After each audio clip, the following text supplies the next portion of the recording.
आज का विषय है क्या सरगुण है और क्या निर्गुण है। सरगुण निर्गुण की बहुत चर्चा होती है। कोई कहता है हम सरगुण के उपासक हैं, कोई कहता है निर्गुण। तो आज इसी पर प्रकाश डाला जाएगा कि वास्तविकता में कौन सरगुण है कौन निर्गुण।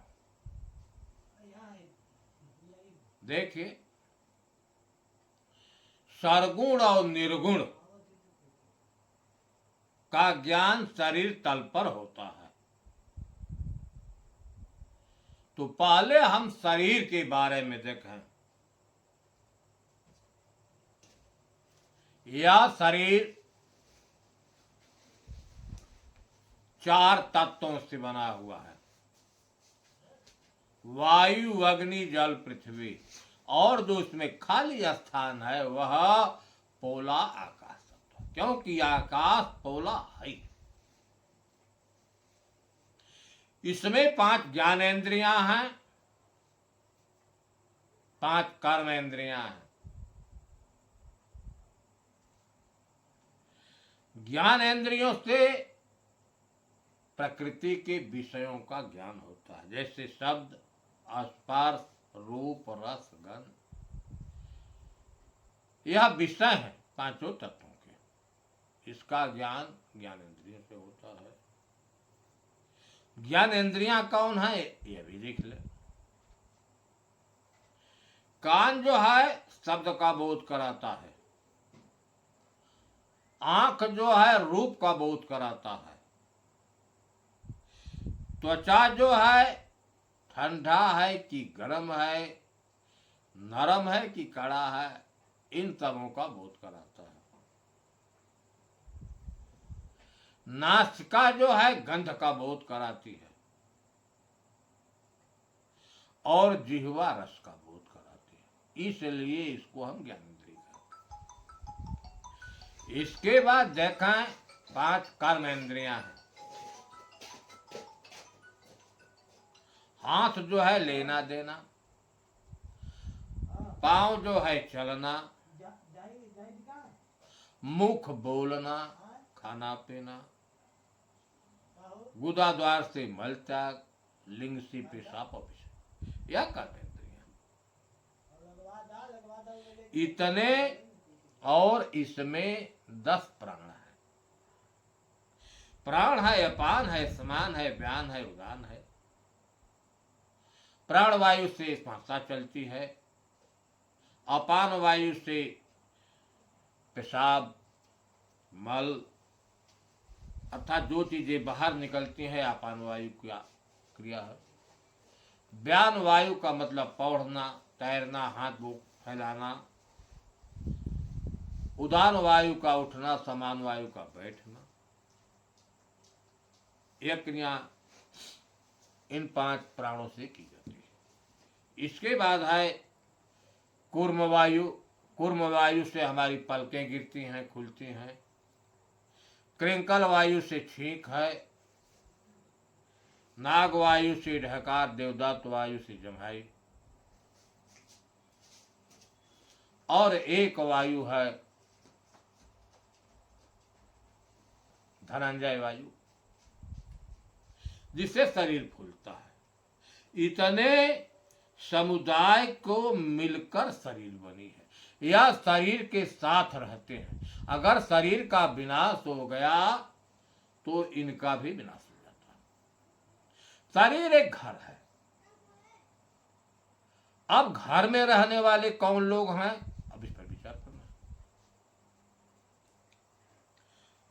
थोड़ा आप लोग अनुभव पर देखें।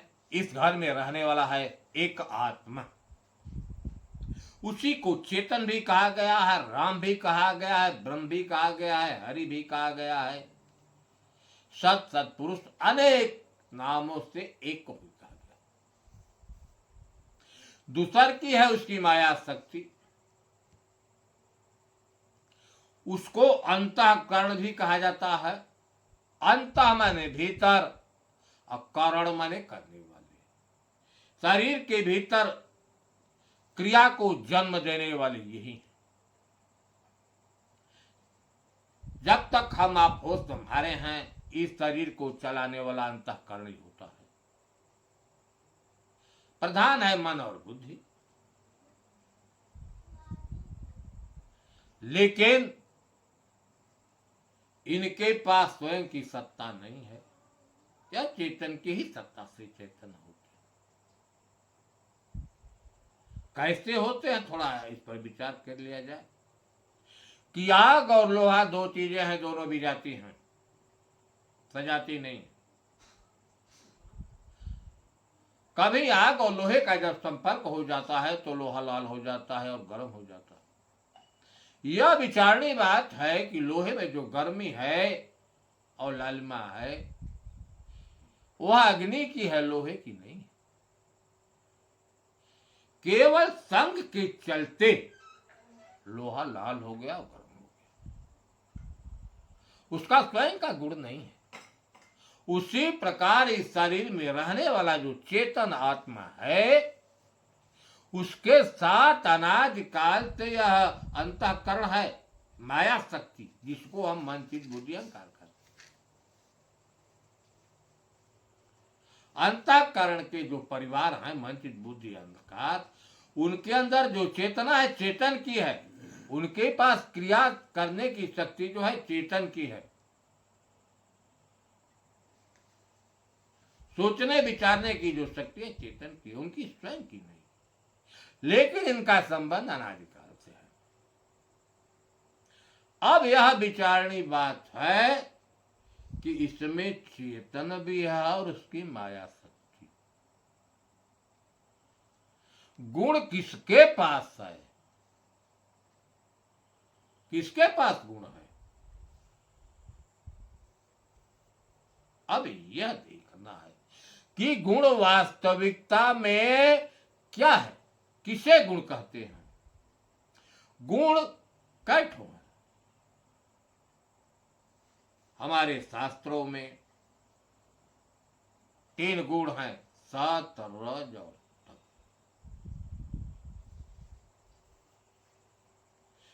इसी तीनों गुणों को संत महात्मा महापुरुषों ने वर्णन किया है। लेकिन यह देखना है कि यह मन चित्त बुद्धि अहंकार यह चेतन की माया शक्ति है, जिसको योग माया नाम से कहा गया है। इनकी उत्पत्ति कहां से है, इस पर विचार करें। तो यह मन चित्त बुद्धि जो अहंकार हैं, यह 4 हैं। कबीर साहब ने कहा कि माया ते मन उपजय, कहे कि माया से मन की उत्पत्ति है। मन माया तो एक है, माया मन ही समाय, 3 लोक संशय परी काहि कहो समझाए। कहते हैं मन की उत्पत्ति माया से है, मन माया तो एकाकार है। यह माया दौड़कर, यह मन दौड़कर माया में ही जाता है। स्थिति तो यह है, तीनों लोकों में इसका संशय भरा हुआ है। किसको मैं समझा? हम इस बिंदु पर पहुंचते हैं कि मन की उत्पत्ति माया से है। अगर मन की उत्पत्ति माया से है तो चित्त की भी उत्पत्ति माया से होगी, अहंकार की उत्पत्ति भी माया से होगी और बुद्धि की उत्पत्ति माया से होगी, क्योंकि चारों का सामंजस्य एक साथ है। जैसे देखें, इस शरीर में एक तत्व की कमी हो जाए तो शरीर का निर्माण, केवल पृथ्वी तत्व न रहे तो शरीर का निर्माण नहीं हो सकती, वायु तत्व नहीं होगा तो इसका निर्माण नहीं हो सकता। इसलिए चारों का सामंजस्य है इस शरीर में निर्माण में। उसी प्रकार माया शक्ति जो है चारों का मेल है, अनादिकाल से चारों हैं। चारों जो है प्रकृति के सार तत्व हैं। हम इस पर देखें कि मन की उत्पत्ति किस तत्व से है, कबीर साहब ने कहा है कि माया से मन उपजय, तो किस तत्व से मन की उत्पत्ति है? मन देख रहे हैं प्रतिक्षण चलायमान है, स्थिर रहने वाला नहीं है। अब तत्वों की तरफ हम विचार करते हैं तो वायु तत्व जो है प्रतिक्षण चलायमान है, स्थिर रहने वाला नहीं। हम इस बिंदु पर पहुंचते हैं कि जो स्थिति मन की है वही वायु की है, इसलिए वायु तत्व प्रधान मन है। इसके बाद है चित्त। चित्त की क्रिया को देखें, इस शरीर में चित्त की क्या स्थिति है। चित्त एक ऐसा यंत्र है कि हमने जीवन में जो कुछ देखा है, सुना, सब चित्त रूपी यंत्र में टेप है, संग्रहित है।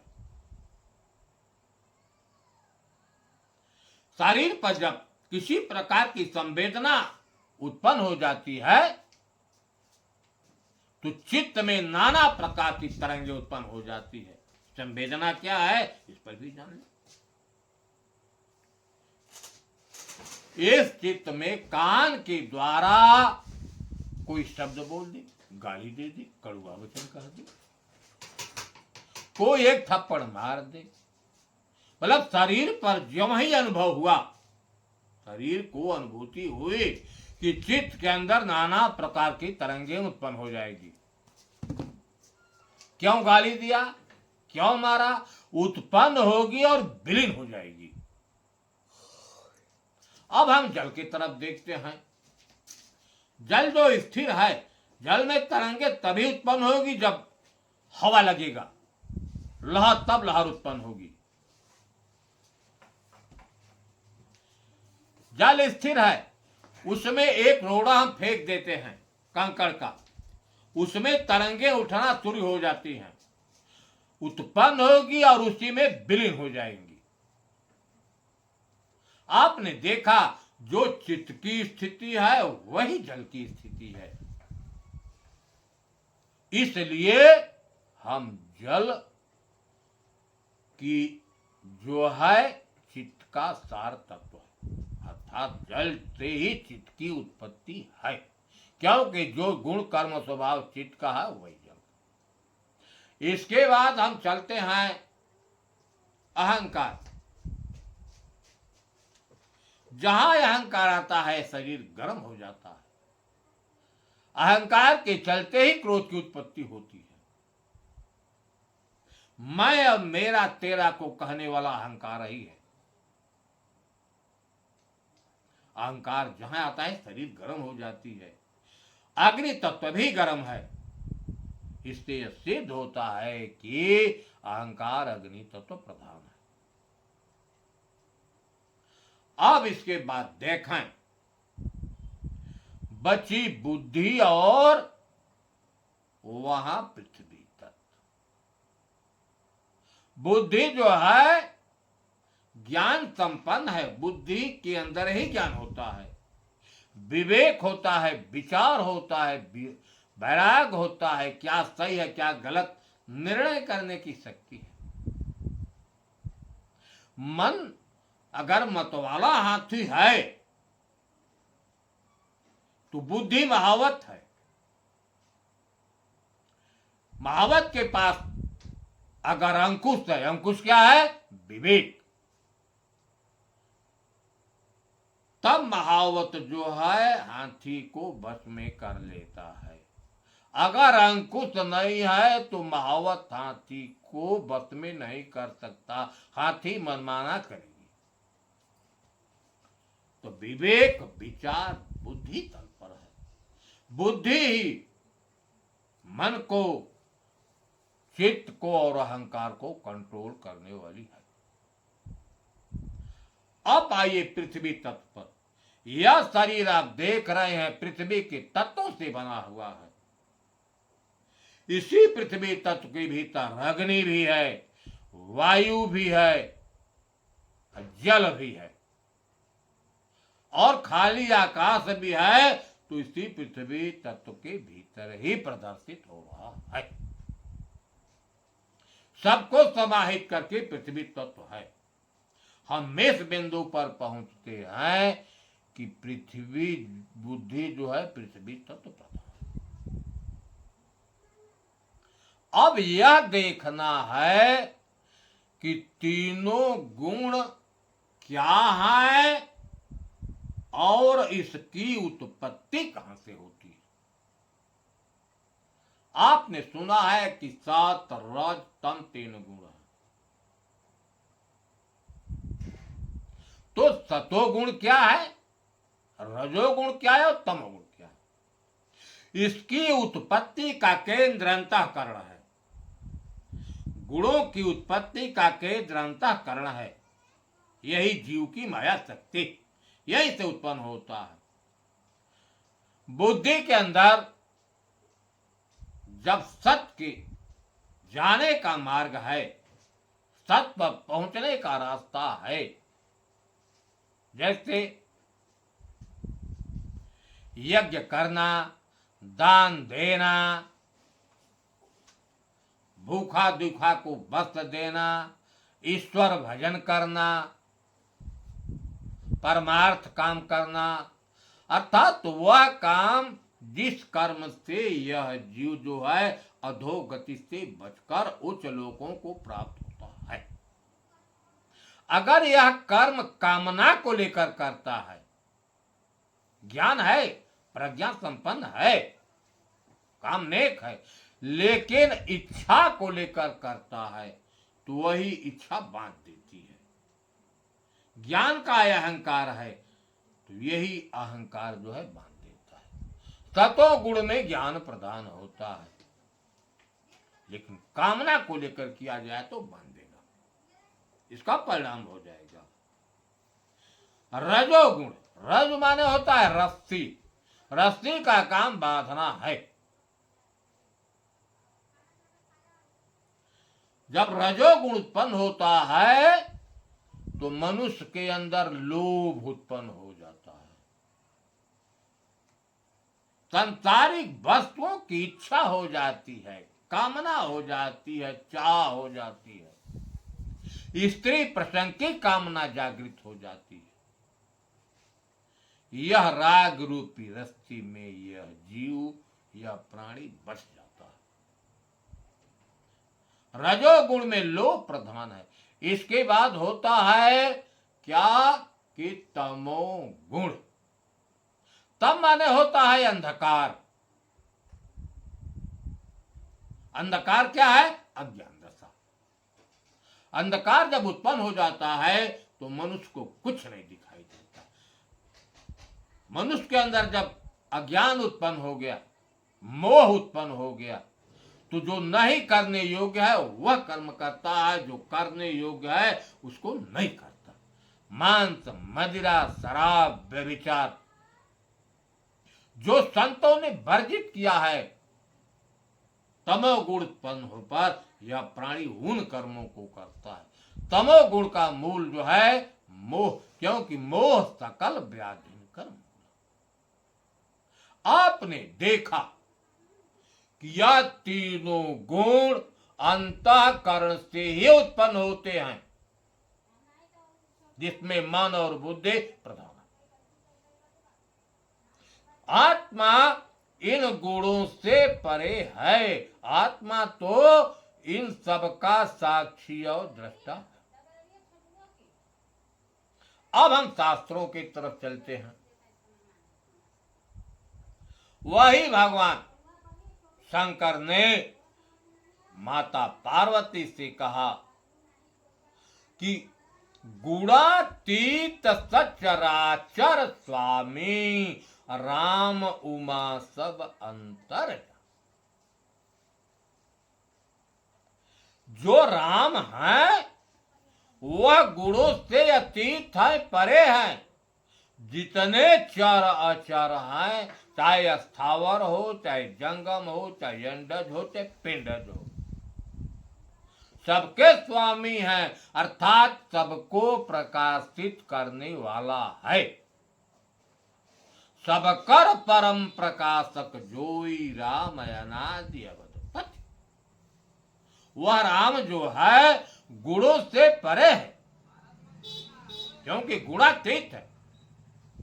और अंतःकरण में जो कुछ क्रिया होती है वह उसको जानने वाला है, देखने वाला।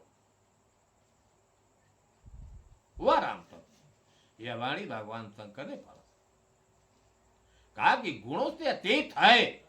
जितने चराचर हैं सबका स्वामी वह राम है। उमा है पार्वती, अंतर में जो कुछ क्रिया होती है उसको जानने वाला है। दूसरी तरफ हम ले चलते हैं कि कौन गुणों से परे है। वही मानस का लेख है कि राम ब्रह्म चिन्मय अविनाशी, जिसको हम राम कहें अथवा ब्रह्म कहें, जो चैतन्य स्वरूप अविनाशी। राम ब्रह्म चिन्मय अविनाशी, सारवर रहित, सबसे अलग है लेकिन सबके हृदय में बसने वाला है। अगुण, वह गुणों से परे है। वह राम जो है गुणों से परे है। गुण तो जो है अंतःकरण से हैं, बुद्धि की वृत्तियां हैं। कबीर साहब ने कहा कि राम गुण न्यारो न्यारो न्यारो। 3 शब्दों में कहा कि राम गुण न्यारो न्यारो न्यारो। राम जो है गुणों से अलग है, गुणातीत है।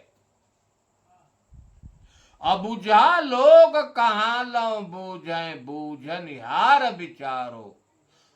जो नहीं बूझने वाले हैं, अज्ञानी है, वे बेचारे क्या जानेंगे राम तत्व के बारे में कि राम गुणातीत है कि गुणों से संयुक्त।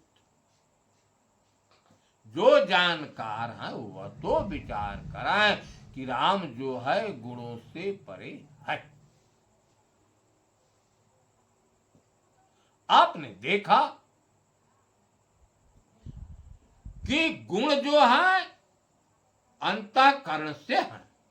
अंतःकरण का संबंध जो है प्रकृति के तत्वों से, चेतन से नहीं, लेकिन चेतन की चेतना से चैतन्य है। गुणों का प्रभाव शरीर पर पड़ता है, गुणों के चलते कार्य होता है। गुण है विचार बुद्धि की वृत्तियां। गुण कोई वस्तु नहीं है। जैसे विचार होंगे बुद्धि के अंदर, वही बीज है। और विचार बीज है तो वृक्ष है कर्म, और जो फल है वही कर्मों का परिणाम। चाहे सतोगुण हो, चाहे रजोगुण हो, चाहे तमोगुण। गुण की उत्पत्ति अंतःकरण से बुद्धि की वृत्तियां ही है। गुण में कुछ मन का सहयोग भी होता है, क्योंकि लोभ, इच्छा, वासना यह सब मन से उत्पन्न होता है। अर्थात अंतःकरण से ही यह गुण की उत्पत्ति होती है। गुण का प्रभाव शरीर पर पड़ता है, चेतन पर कुछ नहीं पड़ता। लेकिन आप यह देखें कि राम तत्व वास्तविकता में क्या, जिसको कबीर साहब ने कहा कि हृदय बसे ते ही राम न जाना। जो हृदय में बसने वाला राम है वह गुणों से परे है। हंसा सरोवर शरीर में हो रमैया राम। जो इस शरीर में राम रम रहा है वह गुणों से परे है। राम सत्य चिदानंद सर्वात्मा प्रभुर्व्य अव्यक्तो व्यक्तम यातो सर्वस्य हृदय। राम ही सत्य है, वही चैतन्य स्वरूप है, वही सबके अंदर आत्मा रूप से है, वही व्यापक है। वह राम गुणों से परे है। गुण जो है अंतःकरण से है। गुणों का प्रभाव शरीर पर पड़ता है, चेतन पर नहीं पड़ता। हम इस बिंदु पर पहुंचते हैं कि जो चेतन है वह गुणों से परे है।